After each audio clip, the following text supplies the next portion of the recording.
Apocalyptic scenes of heartbreak and hope. That's how volunteers back from Haiti are describing what they've seen. Charity and medical workers took desperately needed medical supplies to injured survivors recently, and Manchester church leader Anthony Delaney was with the group. He joins me now. Good afternoon. Hi. How did you end up in Haiti then, Anthony?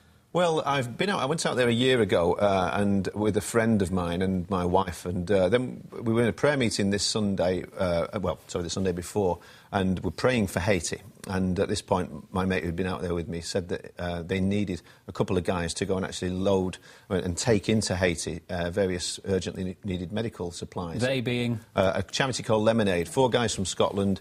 Virgin gave them a good deal on the flights for us to be able to get across and just take 36 bags full of medical supplies which were urgently needed for a hospital that had been completely trashed in the earthquake. So we had the vaccinations record which we needed, and we had a rough plan to get in, no real plan to get out, but we thought we'll go and we'll do it. And then we ended up going round. We went to field hospitals, we went to the epicentre of the earthquake, went out to an island called La Gonâve where this hospital was demolished, and restocked that. Had you seen any pictures of the disaster zone before you went, or were you confronted it when you got off the plane? Well, we obviously were aware of how bad it was. To be honest with you, I didn't really want to read too much because it was a bit scary, so I was kind of, and just as we were waiting to go in from a small airport in Miami, waiting to fly in on an aid flight, we got told there's just been a 6.1 aftershock. Yeah. I was kind of thinking, oh, maybe they'll call it off, and half hoping they would.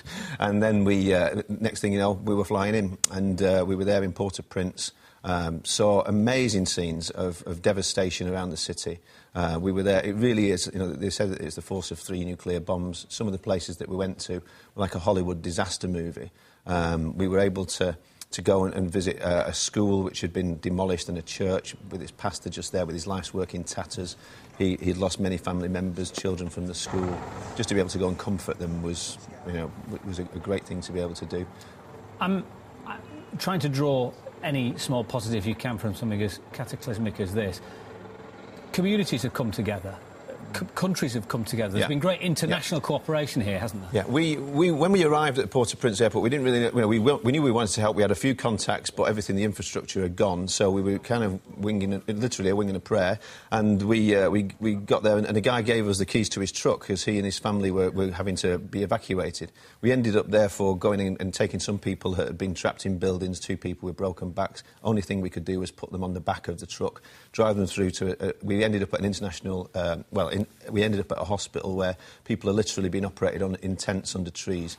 But we've got, you've got people from France doing the triage. You've got people from Switzerland that are doing, another medical thing. Some people from Korea were doing operations, and there's amputations and things going on. But you could see people of goodwill.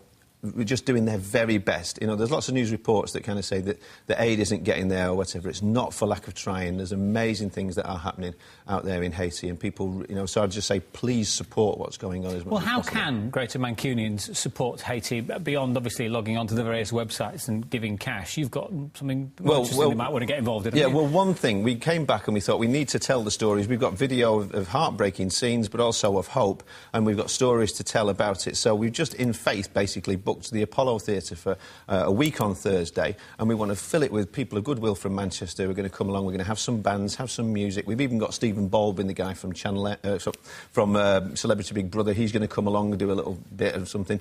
And really, we want to say it's called Heart for Haiti.